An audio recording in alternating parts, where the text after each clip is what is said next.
بسم اللہ الرحمن الرحیم انا نحن نزلنا الذکر و انا لہ لحافظون۔ اللہ تعالیٰ نے اپنے کلام پاک میں خود ہی اس چیز کا ذمہ اٹھا لیا اور یہ اعلان فرما دیا کہ قرآن پاک جو اللہ کا کلام ہے، جو منزل من اللہ ہے، اللہ نے واضح طور پر قیامت تک کے لیے یہ اعلان فرمایا کہ ہم نے ہی اسے نازل کیا ہے اور ہم ہی اس کی حفاظت کرنے والے ہیں۔ تو گویا خود رب تعالیٰ نے قرآن پاک کی حفاظت کی ذمہ داری اٹھا لی ہے۔ اس قرآن پاک کو تو کوئی ختم کر نہیں سکتا، اور اللہ نے اس کلام پاک میں کفار کو تو چیلنج ہی کر ڈالے، 3 چیلنج کر ڈالے قرآن پاک کی حقانیت کے متعلق۔ جو وہ اعتراض کرتے تو اللہ نے انہیں دعوت دی ہے کہ تم سارے جن و انسان جمع ہو کر تم اگر یہ کہتے ہو کہ یہ اللہ کا کلام نہیں ہے، یہ مخلوق کا کلام ہے، تو پھر ایسا کرو، تم انسان اور جن سب اکٹھے ہو کر، ساری مخلوق اکٹھے ہو کر اس کلام جیسا کوئی کلام لے کر آؤ۔ اور جب وہ کفار اس چیلنج کو قبول کرنے سے عاجز آئے تو اللہ نے 10 صورتوں کا چیلنج دیا کہ اس جیسی 10 صورتیں لے آؤ۔ آخر میں اللہ نے رعایت کرتے ہوئے اتنا چیلنج کر دیا کہ اس قرآن جیسی چھوٹی سی ایک صورت کی مثل، کوئی ایک مثل لاؤ، اس جیسی کوئی صورت لاؤ۔ دنیا کفر اول سے لے کر آخر تک اور تا قیامت اللہ کا یہ چیلنج پورا نہیں کر سکیں گے اور اس جیسا کوئی کلام پیش نہیں کر سکتی۔ تو کفار کبھی قرآن کریم کو کہ ان کی اوراق کو جلاتے ہیں۔ مقصد کیا ہوتا ہے؟ قرآن کے چیلنج کو تم قبول نہیں کر سکتے، قرآن کا تم مقابلہ کر نہیں سکتے، قرآن کی حقانیت تم چھپا نہیں سکتے۔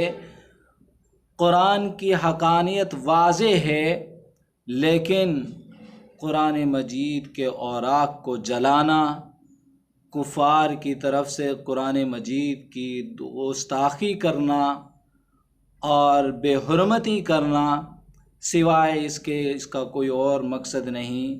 مسلمانوں کو تکلیف پہنچانا، اہل اسلام کے ایمان کا جائزہ لینا ہے کہ مسلمانوں کے اندر ایمانی غیرت، دینی غیرت، مسلمانوں کے اندر قرآن مجید کی عظمت کتنی ہے۔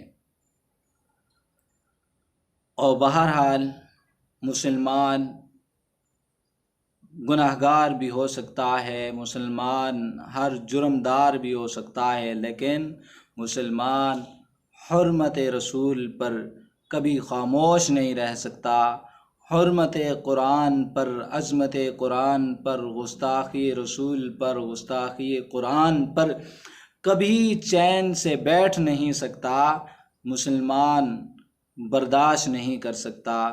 اور حیرت ہے کہ کفار قرآن مجید کے اوراق کو جلاتے ہیں جو اللہ کی طرف سے نازل کیا ہوا ہے، وہ کلام جو ان کی کتابوں کا ذکر بھی کرتا ہے، تورات، انجیل، زبور، جتنے صحائف اللہ نے نازل کیے، قرآن ان کی تصدیق کرتا ہے، ان کی تکذیب نہیں کرتا۔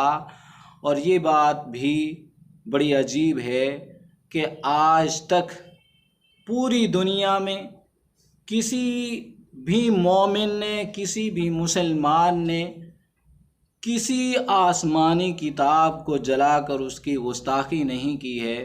کسی مسلمان نے آج تک تورات کو نہیں جلایا، آج تک انجیل کو، زبور کے اوراق کو، کسی بھی صحیفے کو کسی مسلمان نے آج تک نہیں جلایا، بلکہ اللہ کہ دین اللہ کا لایا ہوا جو بھیجا ہوا دین محمد رسول اللہ صلی اللہ علیہ وسلم کی جو تعلیمات ہیں، ہم مسلمانوں کو تو یہ سبق دیتی ہیں کہ ہم مسلمان اپنی کتاب یعنی قرآن پاک کی بھی عظمت اور اہمیت کو جانتے ہیں، اس کا بھی احترام اور ادب کرتے ہیں، اور ساتھ ساتھ دوسری جو آسمانی کتابیں ہیں سب پر ایمان لانا مسلمانوں پر لازم، سب کا احترام، ان کی عظمت کو جاننا سب مسلمانوں پر اس کا ادب کرنا لازم ہے۔